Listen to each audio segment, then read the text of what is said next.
It's a good question, and I think there's probably two aspects to this question. There's the question of penile girth, which is going to be kind of the size in general of the penis, and then there's penile length. From a girth standpoint, as far as conservative therapies or therapies that are kind of non-surgical in nature, vacuum devices are probably the ones that have some role at improving girth.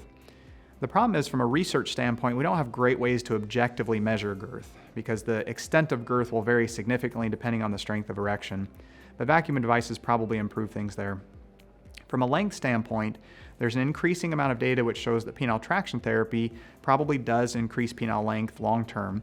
There could be options for penile size restoration for those who have experienced penile shortening after conditions such as Peyronie's disease or prostate cancer treatment.